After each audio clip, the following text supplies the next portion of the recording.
And now it's time for more of Southern California's sports fishing voice. Let's talk hookup.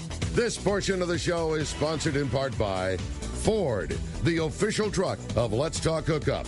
Rancho Leonero, where your wildest Baja dreams come true. Maui Jim Sunglasses, the choice of the best captains. Shimano Rods and Reels, fish with the best. Shimano. And by Yamaha Outboards, official motor sponsor of Let's Talk Hookup. Here we go. Another great hour of Southern California's sports fishing voice. Let's Talk Hookup. Here's Pete Gray, Rock Cod Rick Mexa, and Corey Sandin. Welcome back. Hour number 2, Let's Talk Hookup, right here on the Let's Talk Hookup app and the mightier 1090. Pete Gray here with Rock God Rick Max. We're on the world headquarters of Let's Talk Hookup, a busy place right here next to the San Diego landings in Point Loma this morning. Captain Ryan Bostian, Mr. Yellowtail from the San Diego, is here with us today, sharing some really good insights and some fun things to talk about here as the season progresses. Oh, man, this has been great. Yeah, lots of great info, and we're looking forward to another full hour of your phone calls. Give us a call this morning at 213-432-1090. Not only is that your opportunity to talk to Captain Ryan, but also an opportunity to go fishing, and we have sweetened the pot today. So not one, but 2 opportunities to go fishing on board the San Diego for one lucky caller at the end of the show today. You're going to win 2 passes so you and your bud can get to go fishing with Captain Ryan and Captain Brala and go fishing on the San Diego. 2 passes on the San Diego. Yeah, really cool for prize. one lucky caller. Yep, yeah, awesome. That's pretty awesome. Yeah, and we have some great text coming through. One from this is a good one here. Good morning, gentlemen. Question for Captain Ryan: what should an angler look for when picking out the right surface iron, colors, style, etc.? And that's from Ryan in Irvine, a fellow Tocayo. Yeah, that's kind of the $1 million question as far as what to look for when picking out a surface iron. There are a lot of different theories out there. Nowadays, I know Rick would probably have a lot of good information on this. I used to think I had it figured out what to look for, but then my theories all got blown out of the water because I'll get a good jig that doesn't have any of those that I was looking for, and it still swims and works great. I look for I talk to the guys in the shop, first of all, and usually just go on their advice. I look for something, I like a wide surface iron, something that's not very aerodynamic in the water or hydrodynamic, something that's going to create resistance. That way it'll kick, more. I really like those JRI stingers. I think those are great lures. They're consistent. That's pretty much all I use these days. Oh, okay. Yeah. Wow. And a good size. It's not super big. It's a good profile, but it still casts real well. Right. Yeah. It's been a perfect size lure for the grade of yellowtail that's been around the last few years. The yellowtail, there's been a lot of 9 to 14 pound yellowtail around, and Rick's right. It's not a real big lure, but it's not small either. You can still cast it. It's a real good size. So, nice. All right. That's good. And any color in particular? I stick with the neutral, greens and blues, all the traditional colors. Blue and white, green, scrambled egg, mint is a real good color. Yeah. What about yo-yo? You've seen a lot of yo-yo fish here lately. What's the hot setup for yo-yo? Yo-yo. Yeah. Yo-yo fishing, I break it down into either the junior size yo-yo jigs or the full size yo-yo jigs. So you're talking about 6X junior versus full size 6X. Right. I base everything around the solid 6X line. There's a lot of different yo-yo jigs out there, but I grew up I can remember being 8 years old in the garage with my dad, and he showed me a blue and white 6X junior, and he told me there's been more fish caught on this lure than anything else. And that I still remember it. Yeah, and he's right. It's just been a 6X junior is an amazing product. I think it's when we are deciding whether or not to use the junior size or the full size, it really comes down to what depth of water are we fishing. Are we fishing in the middle of winter and the yellowtail are on the bottom in 300 feet of water? A 6X junior flutters too much and is not going to get down there as fast as a Tatty 4.0 or a full-size 6X. That's when we use the full-size jigs.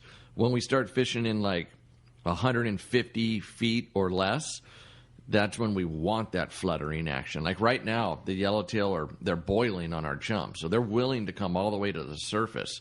Those 6X juniors and the smaller yo-yo jigs, they get more bites because of that fluttering action. Okay. A lot of times guys start winding when their jig is only down 30 feet, and they get bites. Okay. So all right. it really comes down to what depth of water we're fishing. All right. And you kind of, when you're on a spot, you say the fish are at 150, the fish are at 100, the fish are at 300, you'll let the anglers know. Yeah, and we usually know, roughly where we're going to be fishing based on what we saw the day before. When we first started fishing this year, all the yellowtail we saw were in 200-plus feet of water, and they were down on the bottom. That was when the water was 57 degrees, and they were, big-time sluggish winter mode. And so we were using the full-size jigs. Now, as the water's starting to creep up, they're starting to get in shallower water, and we're starting to use the junior-size yo-yo jigs. Yeah. All That's right. good dope, man. Good That's stuff. great. Yeah. All right, let's jump back in the phone. You got it. Let's talk to Josh. Josh is calling us from Menifee this morning. Good morning, Josh. Welcome to Let's Talk Hookup. Taking my Still got call. you there, Josh? Hey, Josh. Yep. Hello. Go ahead. Hi. Thanks for taking my call. I have two questions for Captain Ryan.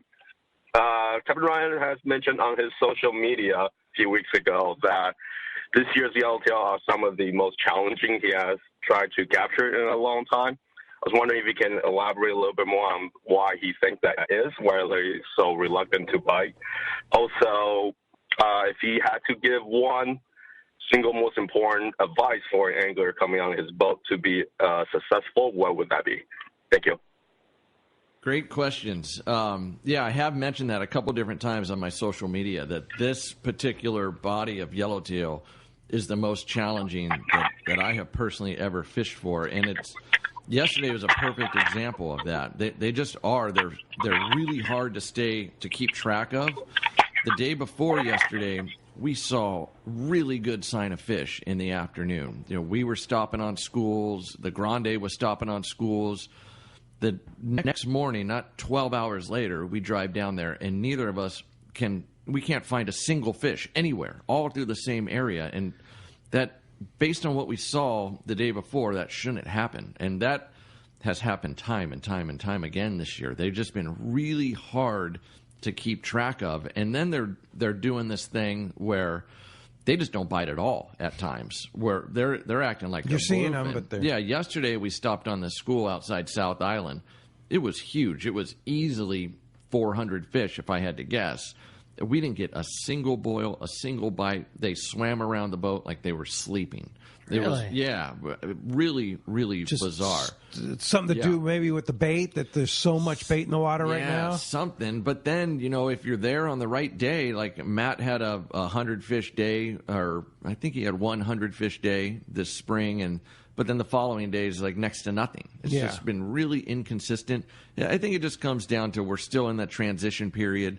Springtime. The one thing Matt and I always talk to each other about is we try to set the reset button every morning. We can't fish on yesterday's information. We have to fish on the information that we are getting right now. And that's a hard thing for a lot of guys to do. Sure. Especially when you're out there every day like you are. Yeah. Sometimes being out there the day before is a big advantage. Sometimes it's not. Sometimes it's like, well, I know where they were yesterday. Yeah, and so it keeps you from, going other places. And you just got to fish the current conditions and try to stay in the moment. So all right. And then the second question? What was the second question again? Single biggest thing a passenger could do to set himself up for success. Yes. Talk to the crew. And kind of along the same lines is stay in the moment.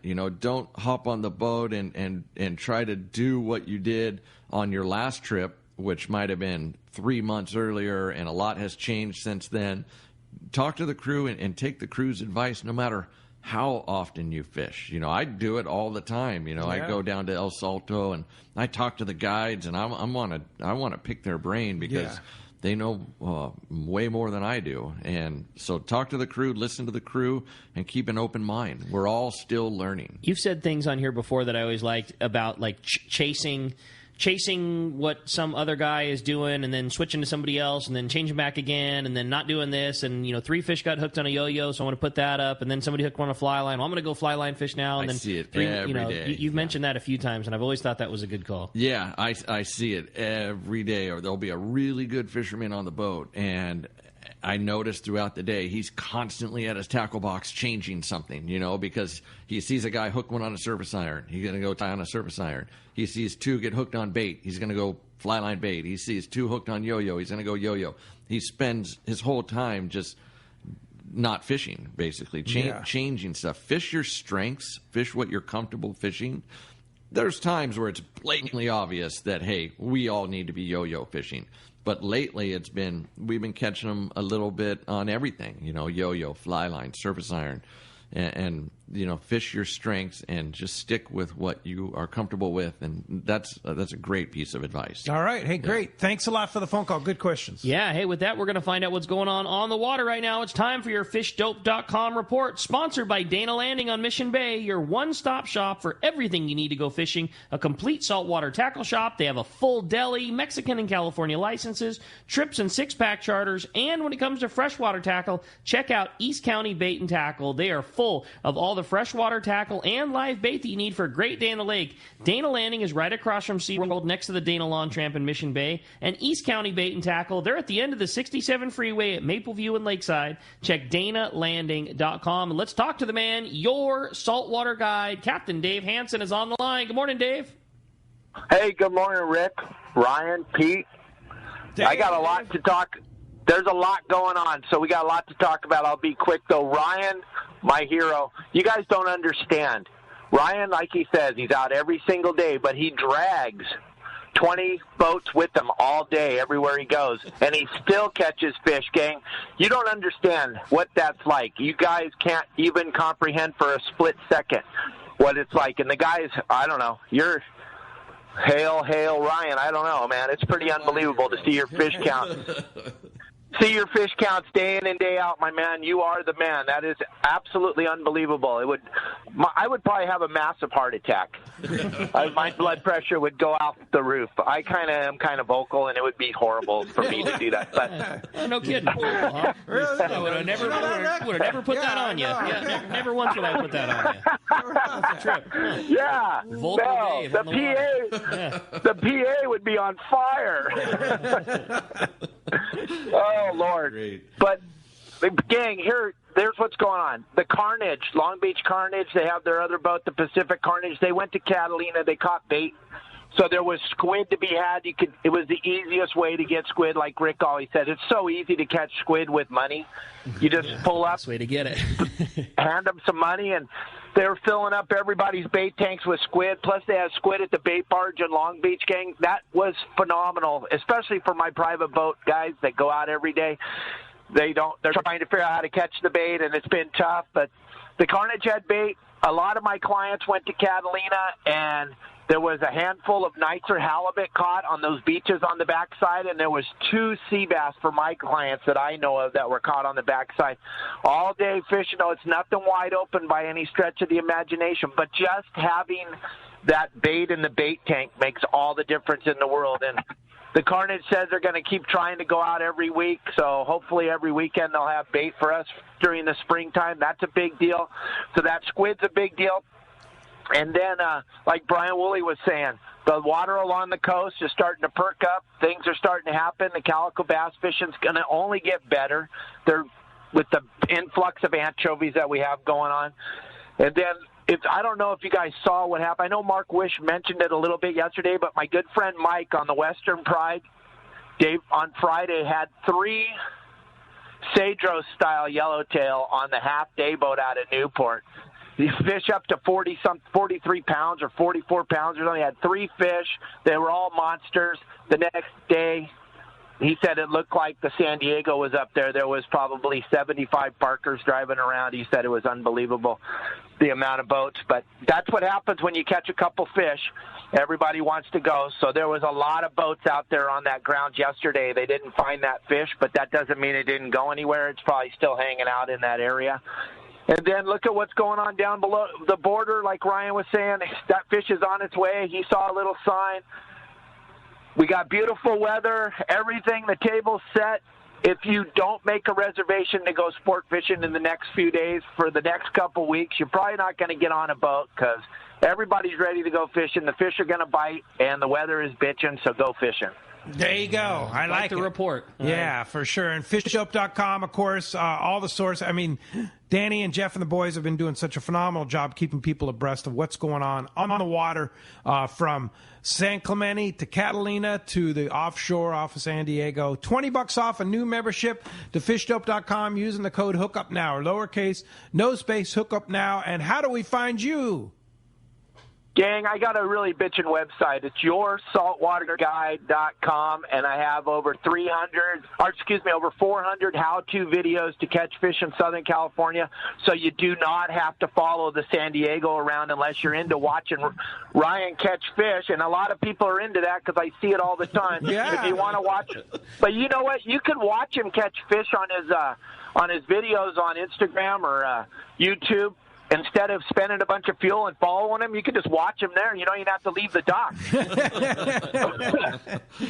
Well, it's great. Sorry. Your videos are awesome, Dave, and we sure appreciate that. And looking forward to another great report next Sunday.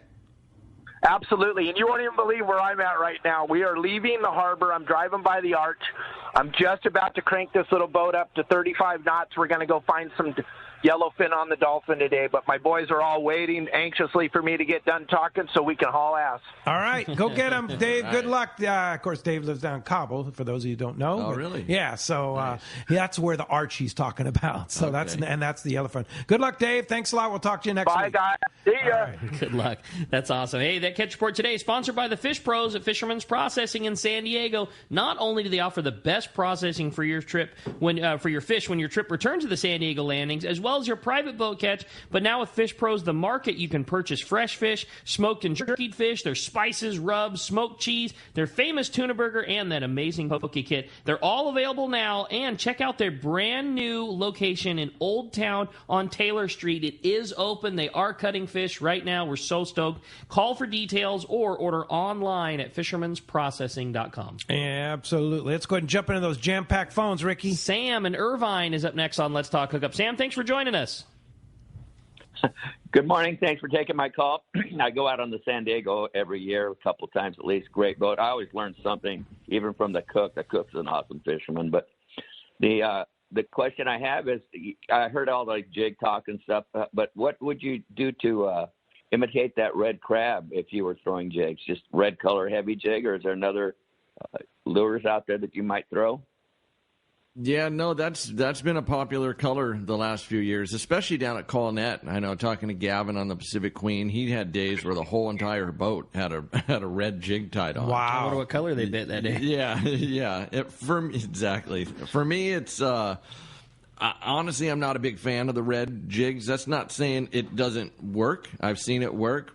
I just like the scrambled eggs and blue and whites and greens, and like, you know, Rick said, I wonder what color they bit. A lot of times they bite the color that everyone's using, you know. So imitating the red crab, I don't really want to imitate something that there's millions of down there. I want to put something down there that might be a little bit different, you know. So if my lure comes flying through a cloud of red crabs, and I don't really want it to blend in with all the red crabs. I want it to look a little bit different and make the fish mad. There you go. All right. Good one. Hey, thanks a lot for the call this morning. I have a good text here. And he violated two big rules on our text, okay? Number one, he didn't put his name, okay? And number two, it's way too long. However, the content is good. You're it's good. I'm going to kind of synopsis a little bit here, because he said he's been trying to get through on the phones this morning. They've been packed. It's been solid. Been hard to get through. And he fished with Captain Ryan yesterday on the boat, and you did a setup for a long rock cod drift. And he wants to know, how do you set up for a rock cod fishing drift? Good question. Yeah, that is a good question. Fishing rock cod is really hard. It's not as easy as it might look on the surface. I was talking to some passengers yesterday up on the bow while we were drifting, and they were asking me about red rock cod. And red rock cod are very, very, very aggressive, but they're only aggressive in like a 3-foot radius of their mouth. So you got to get on them. You have to get on them. You need to. If you drop it right in front of them, they'll eat just about anything. Yeah. But you need to put it right in their face. And how do we set up on the San Diego? We've been fortunate where the modern-day electronics have allowed us to put a lot of the ridges and spots on our plotter over the years. And we try to figure out the wind and the current, which way the boat's going to drift. I like to drift for rock cod rather than anchor down there because the way the structure is at the islands, it kind of sets up for drifting. Certain spots set up better for anchoring. If you're in an area where you feel like you want to sit still and kind of gather some fish around you, that's where we would anchor for rockfish. Since red rock cod are so aggressive, I want to constantly be presenting our hooks and baits to new fish. We'll get on a ridge and drift the ridge. And so every time a passenger comes up, gets a new bait, drops back down, they're fishing a completely different ocean than just their last drop. So and it just stays fresh, keep them on fresh bottom. Are there drifts that are too fast, like too much wind, too much current, that you're just not getting them? Yeah, it gets to a point to where, the fish are still behaving the same. They're still down there, and they're probably even more active and more, easily able to catch them. Unfortunately, because the drift is so fast, we can't really access them. Our lines are way up off the bottom, and we're just not fishing very efficiently at that point. So then what? Then it's put a bigger sinker on. If that still doesn't work, then that's when we need to start thinking about anchoring. Anchoring, okay, yeah. So you're hitting these same spots, and it happens to me. One day they're there, and the next day they're not. Same spot, really good. The fish move around a lot, right? Especially the vermilions. The vermilions, which is really what we're targeting. They move around a lot, and they're constantly changing kind of what depth they're in. Lately, we've been fishing in like 35 to 45 fathoms, but just a month ago, you couldn't even get a bite in that depth. Really? Really weird, yeah. Red rock cod are intriguing to me. Yeah. They move around a lot. Some days they're there, some days they're not. Some days they're there, but they're just not biting. They're really funny critters. They're a challenge. Yeah, they're fun. Yeah. And you said once you get into the zone, any bait, is there a particular bait that you use for cod? We use frozen squid a lot on the San Diego. Okay. We always have squid available. Cut up mackerel. They'll eat just about anything that you put in front of them. Yeah. You just want to make sure they can't shake it off your hook. You want something that's on there real good. I really enjoy catching vermilions and red rock cod, man. They pull and they're aggressive, and you say, if we could catch those things in 20 feet of water, they would just kick a calico bass butt all day long. They're so aggressive. Oh yeah. It's like that fishing up on Morro Bay and north of that. What I did with Harold up there. You're fishing like 100 feet, 80 feet, and there's big reds in there. So that's fun. They're a great fish. It's really great fish. Yeah. Well, we had another great text come through. This one says, "Hey guys, can you ask the skipper if he likes, if he likes or has an opinion on those easy change-out clips, like the ones from P-Line and Owner and more? Some are using to connect line to surface iron, and also, do you like to vary your retrieve speed?" That was from Phil Castro. Yeah, I've seen those clips a little bit. You probably know more. Rick would probably know more about them than I do. I personally don't use them. I think less is more when it comes to a lot of stuff like that. I don't want to add another thing to the equation. But then again, I don't know much about them. I don't know. Really, I feel the same. I just don't. Okay. I don't think it's ever difficult to tie another knot. Yeah, I'm the same way. I have them in my box, but I never use them. It's just like tie it on. Right. Yeah. But a lot of guys love them. Yeah, I don't like them. I joked with a guy in the tackle store that, because he said, "Oh, it's so much faster and it's so much easier." And I said, "Well, you could build that same case for Velcro on your shoes, but deep down, it's not the right way to do it, man. You're not doing it right. You can tell me it's faster all you want, but that's not. I'm not okay. Not going with it. That's just not okay." Well, let's go ahead and jump back in the phones. You got it. How about we talk to Jonathan from Chula Vista up next on Let's Talk Hookup? What's up, Jonathan? Good morning. Hey, good morning, guys. Hope you guys are doing well. I've actually been in the shop, talked to Ricky about this, but this is for Captain Ryan. I seen on your, again, on your Instagram post, you comment on bait casters. So if somebody's fishing, let's say, Shimano line, you got a Tranx 500, a Trinidad, 16, 20, and a 30. What is your go-to reel for yo-yoing? That's one of the things that's been happening lately is, the Tranxes, the level wine reels, they're great reels, but for specific applications, and yo-yo fishing is not one of them. With yo-yo fishing, you need a big spool. You need that spool diameter.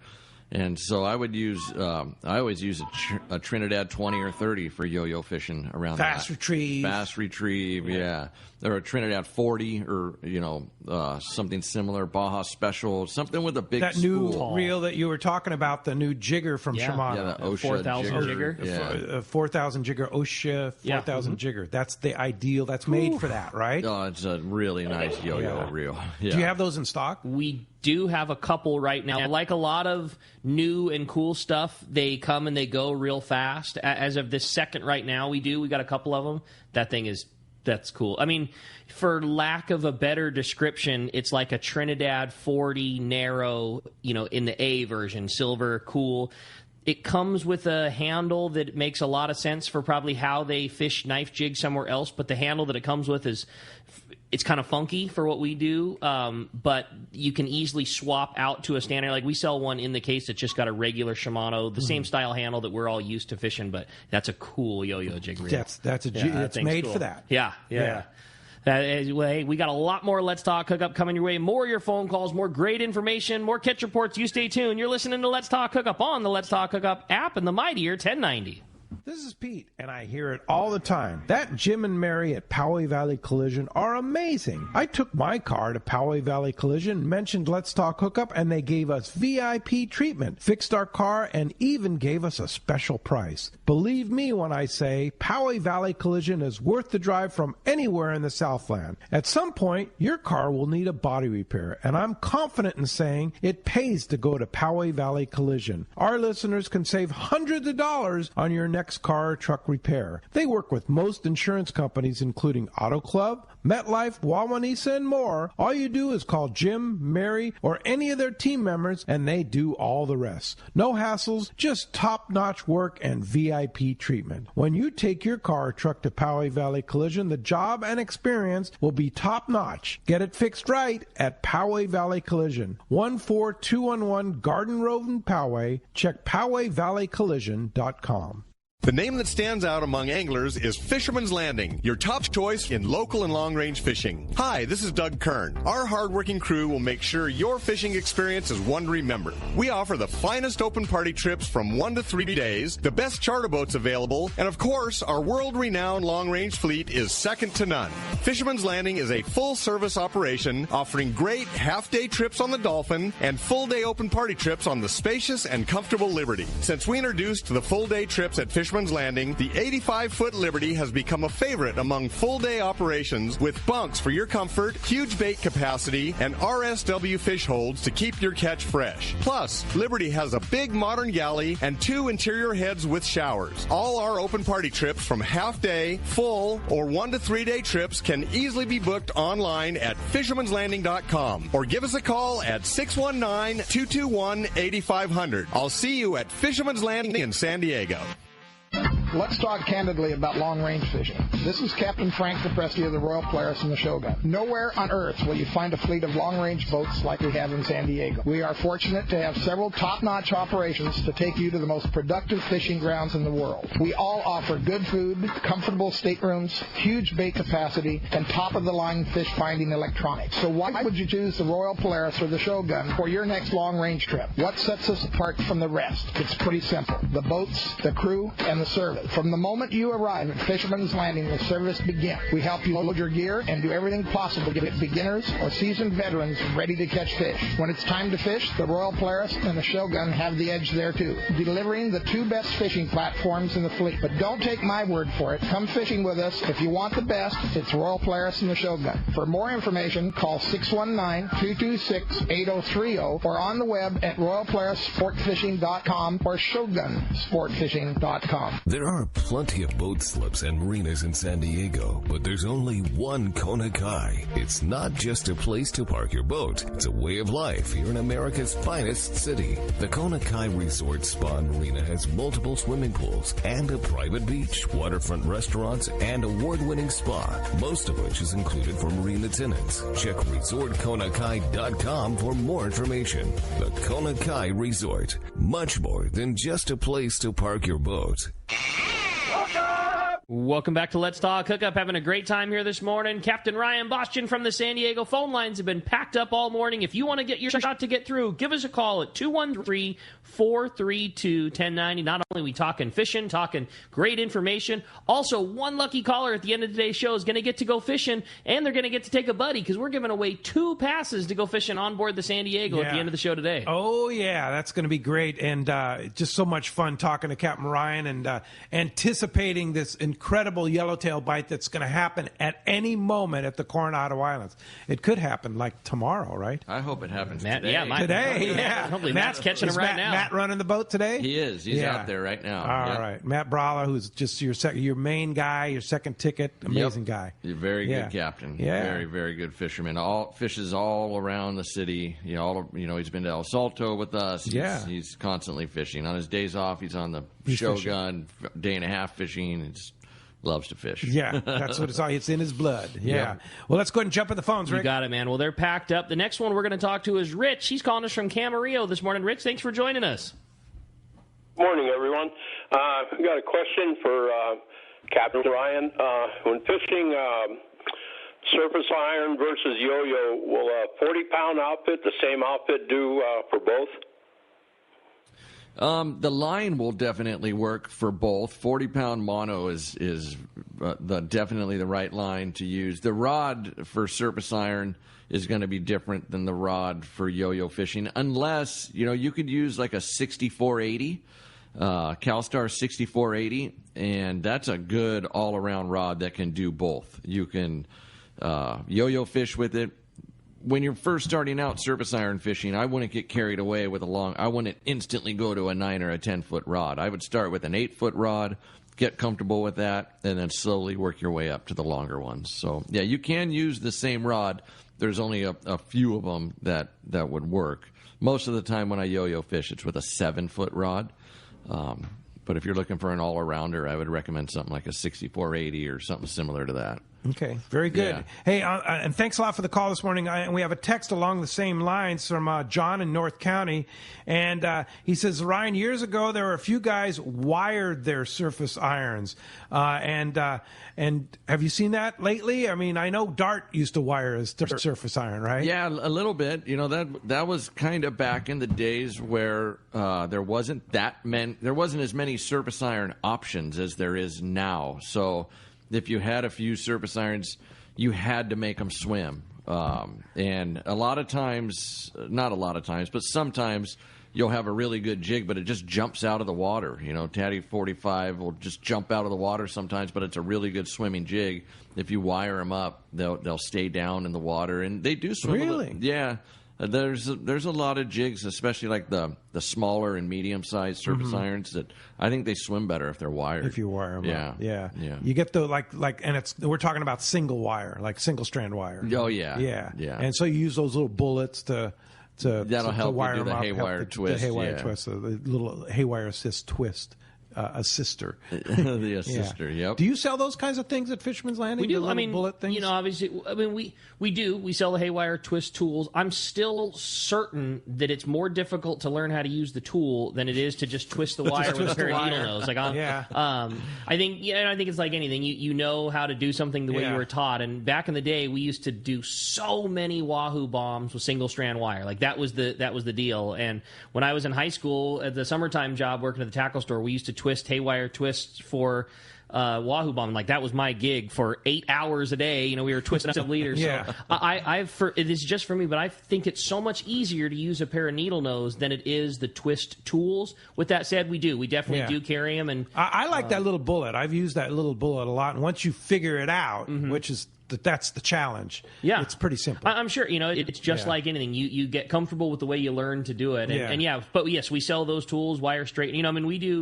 we do a lot of wire for other things, wahoo fishing and things like that. But, I mean, the same thing certainly applies to surface iron fishing. We carry single-strand wire in every size and titanium wire, twists for people that want to twist, crimps for people who want to crimp, and we got it all. Try it. Yeah, right? totally. Why not? Might happen, right? Yep. Sure not going to hurt your game. Yeah. All right, let's jump back in the phones. You got it. How about this time we talk to Chuck. Chuck's calling us from Long Beach this morning. Hi, Chuck. Welcome to Let's Talk Hookup. Hey, guys. Good morning. Hope everyone's having a great day. For sure. Hello? Yeah, good morning. Yes, so, Ryan, thank you. Yeah. Question I got is, you talked about what can make you successful. What do you see people do wrong that you think should be corrected more often than not? Is it like not pulling too hard, drag not set correctly, better knots, hook selection? Yeah. That's something I do see quite a bit on the boat is we lose more fish on the San Diego due to too loose of drag than we do too tight of drag. I would tell people to grab their rods and reels and get familiar with how hard you can pull on your setups. Even like yesterday, we had a yellowtail hooked late in the day, and it was hooked on 20-pound. The guy was so afraid to pull on it that a sea lion eventually ate his yellowtail. And yeah, 20 pounds sounds light to a lot of people, but I challenge you to get your 20-pound rod, tie it off to your truck, and walk away from it 100 yards or whatever, and pull on it. If nothing goes wrong, if there's not a nick or something like that, you can pull extremely hard on 20-pound, especially 40-pound. Most guys fish too light of a drag. We see. And we lose way more fish to too light of a drag. And when you're fishing the Coronado Islands, that sea lion is right there. The sea lion's right there, and it's just, even when you're offshore, like fishing bluefin, the longer the hook is in the fish, your odds are just going down of the hook pulling. Usually if you have a fish on over an hour, the odds aren't good that you're going to land it. Not good. Yeah. Especially bluefin, they're going to chew through something. Bluefin do some weird stuff. They swim upright next to the boat. They chew through. A lot of pulled hooks with bluefin. A lot of, people getting bit off. And so you just want to have it on the line for the least amount of time possible. Yeah. And that comes a tight drag. Anybody that's fishing a medium to relatively heavy amount of drag pressure, I would bet the majority of people will be shocked if you put that thing on a scale and saw how few pounds that really is. Like people talk about things all the time and, 20 pounds of drag pressure and 25 pounds. Like if you ever held on to the reel with 25 pounds of drag pressure coming off, it'd blow your. Maybe you think, well, there's just no way. A lot of the fishing that you're doing with relatively lighter line is 8 pounds and 10 pounds and one of the things that's been cool the last couple of years with these big bluefin around is we see passengers ask for assistance from the deckhands. It's just they're big fish and they hand the rod to the crew to let the crew finish the fish. Pay attention to how these deckhands are pulling on these fish. Especially the long range guys that are used to pulling on big fish. Watch how hard these kids pull. Totally. They pull like gorillas. I mean, they are super tight. Usually the first thing they do is tighten your drag. A bunch. A lot of times a bunch. Yeah, like way tighter than you were just using. Watch the crew. Watch how they do it. You can learn so much from these kids. They're really good at it. Yeah. There's a lot to be said, too, about, if the hook winds up in the wrong spot, like if everything goes right and you're fishing an appropriate size hook, an appropriate size line, other than getting into a tangle or rubbing your line on the boat, it's difficult to lose that if it's hooked on appropriate tackle. And you can pull, like you said, you can pull 3 times harder you want. And if the hook's in the wrong spot, it's going to go away at some point anyway. So you're just better off. You're better off ending that bad scenario right off the bat. And if you just pull, like hell, those things, they just come in a lot easier, especially bluefins. It seems like if you put a lot of heat on one of those things, regardless of the size, most of the time you can end that whole thing in relatively short order. Yeah, you can break their will. Yeah. You can get them. Good advice. Tight drag. Very tight. Yeah. Yes. All right. Hey, thanks a lot for the phone call this morning. A lot of reference to your social media, and you're really good about posting social media. And as an old guy, I want to thank you for also posting on Facebook as well as Instagram. Yes. I mean, there is that contingency of old people like me that look at Facebook rather than Instagram. Yeah. And so that you're there. You're at Facebook, Instagram, and Twitter, right? That's correct. Yeah. So, and you post pretty much daily, right? Yeah, pretty much. We try to. Some days we might get in really late and we miss a day or two, but we usually post our fish count there daily, and tackle tips and other stuff like that. You can also call the guys at the landing. They can tell you what's been going on and give you really good tackle tips as well. Yeah. Yeah. All right. Good deal. Well, let's go ahead and jump back in the phones. You got it. They're going to talk to Rich. Rich is calling us from Bradley this morning. Hi, Rich. Welcome to Let's Talk Hookup. Good morning. You started out the show with your recommendations for gear to take on a one-day trip on the San Diego, and you mentioned from 25 to 100-pound test. And in years past, I've seen one-day trips suddenly shift gears to fish and bass, and if you didn't have 12 to 20-pound, you were kind of out of the loop and kind of wishing you had it with you. So I'm wondering, is that completely out of the picture now? And what do you think about having that one more piece in your arsenal when you get on the San Diego nowadays? Yeah, when we're fishing the Coronado Islands, it's nice to bring a 15 or 20-pound bass outfit. They're just starting to bite a little bit down there. We like to catch them on plastics a lot down there. Pretty much all the yellowtail spots that we start anchoring up as the water warms up, they also have calico bass there. So, yeah, you can certainly bring it. Not necessary, because when the calico bass really start biting good down there, you'll catch them on that 25-pound fly line outfit. Really good, too. Just fly line and sardines. Yeah. Yeah.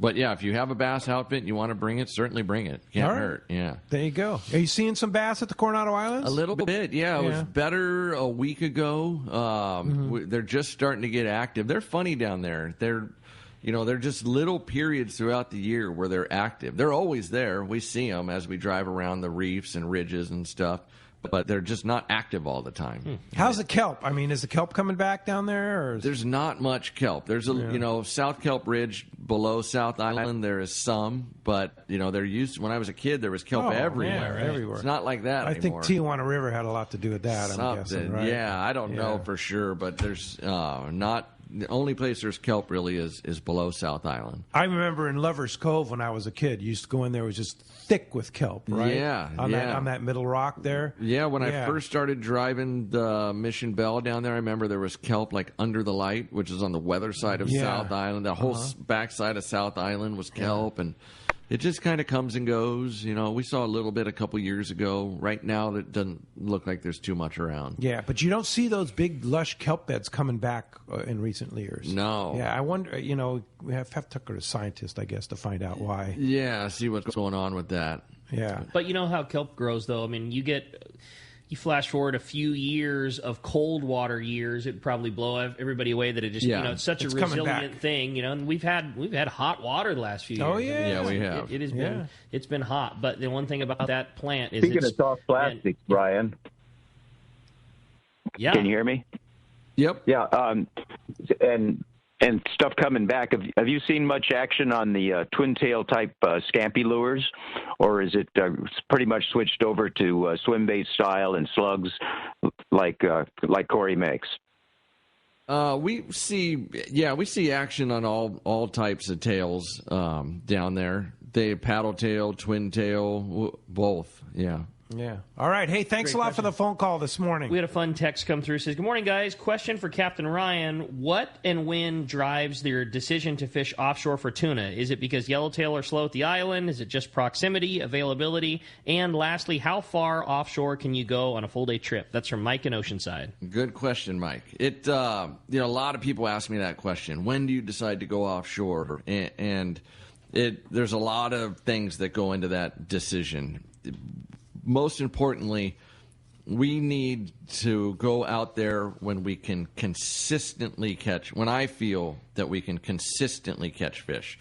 we could probably go out there right now and catch 1 or 2 or 5 or maybe have a good day once every 2 weeks. That's not going to cut it for a boat that goes out there every day. Right. We need... And with 32 passengers. Right. We need to go out there when I feel we can consistently provide entertainment for our people. Yeah. And that comes from just doing our homework, talking to, skiff guys, talking to long-range guys, to everyone, studying water charts, spotter pilots, just trying to gather up as much information as we can.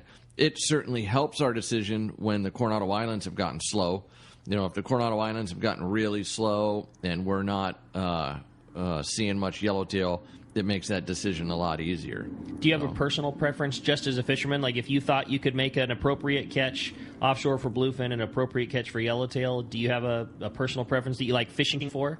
Me personally, I'd rather fish the islands for yellowtail. Yeah. I mean, I enjoy the bluefin thing and the tuna thing, but me personally, I love yellowtail you're fishing. Mr. Coronado Islands, man. Of course. I'd rather fish there. Yeah. No, that's and I do too. I love it there. When it's biting and there's yellowtail around, it's so much fun. It is such a great place to fish. Speaking of which, the price difference. So you're fishing the Coronado Islands. You have a lot of permit issues. There, a lot of money paid to the government. Yeah. What's the difference in price versus you're burning more fuel offshore? What's the difference in price on the San Diego when you're fishing the Coronado Islands versus when you're fishing offshore? So to the passengers, the price difference doesn't really affect them. We're $200 right now, no matter where we fish. Starting June 1st, we're going to go up to $225, no matter where we fish. Okay. The difference is for the owner. When we fish the Coronado Islands, there's a crazy amount of permit money. Oh my gosh! It's almost $40 a person now. Yeah, I think it's more than that. Is it more than that? I think it's $35 a person for the visa. Oh, it's gone up then. Yeah, and then $15 for the fishing license, and then $5 for the bracelet. So it's a lot of money. That just comes out of the ticket fare and gets sent straight to Mexico. Yeah, but we need to look at the bright side. But that is an all-inclusive price. Like the customer doesn't, it's the same no matter what. You're just taking that hit. Yes, the owner's taking that hit. Yes. Right. So, and when we go offshore, we just don't have to buy the visa. We don't have to buy the FMM traveler's just visa. the fishing license. Yeah. But you're burning a lot more fuel. We're burning more fuel. Yeah. So it's kind of both kind of balance out. Yes, that's true. At least we get to fish there, though. It's a lot of money. Oh, heck yeah. But it's better than the alternative. Yeah. In fact, discussing at Guadalupe with Frank yesterday, there's going to be more. We're going to go. Their permits are issued, but there's going to be more fees. So just be ready for that. But Frank asked me, would he pay it? Absolutely. To be able to go fish a biosphere like the Guadalupe or biosphere like the Coronado Islands, it's pretty awesome. Would you rather pay less? Of course, but is that going to stop you from going? Not one time ever. That's what we do. That's what we do, and we get an opportunity to fish in these awesome spots. That's just part of the deal. Yeah, for sure. Well, let's jump back on the phones. Brandon in Long Beach has been hanging in there a long time with us. Brandon, thanks for hanging, and welcome to the show. Hey, good morning, guys. I just had a quick question. If you guys are fishing a 25-pound class yellowtail, is 20-pound test too light for a fly line, or do you think it should go a little heavier? I would go a little heavier. It kind of depends where you're fishing them. If you're going to fish them, on a sandy beach somewhere, 20-pound would probably be just fine. I like 25-pound, or even 30-pound. Yeah. One thing I've really gotten used to and liking too, especially because I like to fish a Power Pro and then a 12-foot top shot of fluorocarbon, is that Fluoro Premier from Seagar. Yeah, that stuff is the gold. Oh, excuse me, not Fluoro Premier, but Gold Label.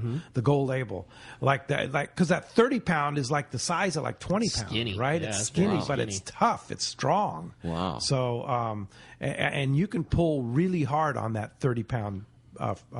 I was very skeptical of that line. Because anytime something is smaller diameter, I'm a lesser of a believer in it. We took that to Guadalupe last year and fished, or the year previous now, and fished 40 pound down there, and we had multiple fish that were like 75 up to 140 pounds on 40 pound. Wow. And we got lucky enough to get to do a trip with several of the guys from the tackle store, and fishing was good enough that we could, if you lost one, it wasn't the end of the deal. And we were hooking fish on 40 pound and like passing the rod back and forth, like, let's see how hard we could pull on this. Dude, we didn't lose this. I mean, obviously, everything Canada's happened. Yeah, that is really good. Yeah, because it's like the diameter, it's like 25% thinner, so that would be the diameter like 30 pound, 40 Fishing 40 pound gold label, you feel like you're fishing a piece of 25 or 30 pound model. That's pretty damn strong stuff. It's really good. I like it. Definitely. Hey, thanks a lot for the phone call this morning. Hey, when we come back, we're going to find out what lucky anglers going fishing on the San Diego with 2 free passes. You stay tuned. There's more Let's Talk Hookup coming your way on the Let's Talk Hookup app and the mightier 1090. Many years ago, Baja pioneer Bob Van Wormer found the area he called the Great Fish Trap in the East Cape of southern Baja and built what is now regarded as the premier East Cape resorts of Palmas de Cortez and Playa del Sol. Today, following in their father's footsteps, Bob's sons, Bobby, Chucky, and Eddie, have taken Palmas de Cortez and Playa del Sol to new levels with the largest sport fishing fleet in Mexico, a luxurious spa, and top-of-the-line resort amenities. Van Wormer Resorts have become a destination for travelers worldwide. But for us, Palmas de Cortez and Playa del Sol are just a short 2-hour flight away. No other tropical fishing destination offers the experience and value that you'll find at Palmas de Cortez and Playa del Sol. Now you can plan your Baja fishing vacation quick and easy by visiting VanWormerResorts.com. And when you're ready to book, it's quick and easy. Or simply call 877-777-TUNA for more information. Van Wormer Resorts, the East Cape's finest. When it comes to fishing rods for saltwater, there's just one name you need to know: CalStar. Take, for example, the Graphiter series. It's a true graphite and fiberglass composite rod, the finest it's ever been built. And for anglers seeking traditional performance, durability, and quality at an affordable price, the CalStar West Coast series of rods and blanks are the ones for you. Their master craftsmen bring decades of rod building experience to every rod they make. So if you want your fishing rods to be truly state-of-the-art, I always recommend CalStar at fine tackle stores everywhere. This is Captain Art Taylor of Searcher Sport Fishing. Celia and I would like to thank all of our great customers for helping celebrate Searcher's 50th anniversary. Our 2021 schedule is available now with more limited load trips. The Searcher has a great crew, fantastic food, a family atmosphere to make your fishing adventure complete. Book your trip online at SearcherSportFishing.com. That's SearcherSportFishing.com. Or call Celia at 619-226-2403. Give your boat the love it deserves and install a custom sea deck kit from Blue Seas Fabrication. Blue Seas is the West Coast's only certified sea deck fabricator and installer. Sea deck upgrades the look and feel of any boat, old or new. Sea deck non-skid decking adds comfort, convenience, safety, and value. Let the experts from Blue Seas Fabrication custom fit your deck, bridge, and interior with stylish, durable, stain-resistant, and easy-to-clean sea deck. Check BlueSeasFabrication.com and enhance your fishing experience. Welcome back to Let's Talk Hookup. All right, the big winner going fishing on board the San Diego with 2 passes is going to Josh in Menifee. Josh, congratulations. You are going to have a great time on the San Diego. You know, never enough time, and it's been way too long since we had you in here, Captain Ryan Bosch in San Diego, and Mr. Yellowtail himself. And so where are you going tomorrow? Tomorrow, what do you mean? On the San Diego. Oh, we'll be at the Coronado Islands. No, that's okay. Going fishing somewhere. Yeah. As Dave Hansen would say, who's going to follow you, right? Yeah. We're still at the Coronado Islands, keeping close tabs on the offshore thing. Yeah. When we make the switch. Looks like great weather this week, too. Yeah, it's supposed to be nice. I would, we're just in that transition time, like people have talked about here on the air. It's going to get going here shortly. Yeah, it's any day now that Yellowtail could start to bite, and we could see 100 on the boat tomorrow. It could happen today. Yeah, it could. So if somebody wants to climb aboard the San Diego, how do we do it? Call Seaforth at 619-224-3383. The guys at the office there will set you up. You definitely want to make reservations because with the limited load thing, a lot of trips have been selling out. Or you can get on the boat's website, www.thesandiego.com, make reservations right through there. or the landing's website, seaforthlanding.com. It's the easiest way to do it, right? Yeah. Right online. But you need to make a reservation because the boat pretty much always sells out. Yeah. And you're only limited to 34. 34 people now. 34 max. people. Yeah. That's awesome. Yeah, it's nice. Yeah, it's a big boat for 34 people. It's really nice. Yeah, it's a lot of fun. And bring your if you don't have your own tackle, you can rent it right there at Seaforth. Seaforth has wonderful rental gear. They have 2-speed reels Yeah. for the big bluefin. They have the 25-pound outfits. Great tackle store right there, run by Dan Hart. Yeah, it does a great job. So yeah, fantastic. All right, Brian, thanks a lot for coming today, and thank you for listening today. Sure appreciate all your phone calls, all your texts. Very grateful for that, and of course, very grateful for Andrew, who manning the phones, and of course, Adam manning the app. We sure appreciate what you guys do. Next Saturday and Sunday, a couple great shows. I'll be down in Loretto at a Loretto Rumble, but Ricky will be here with Captain Mark Paisano and Paul Strasser from the Independence and 22nd Street Landing on Saturday. Next Sunday, Captain Fred Huber from the Daily Double will be here. That's a couple of great shows next Saturday and Sunday, and we'll see you right back here on the Mightier 1090 and the Let's Talk Hookup app.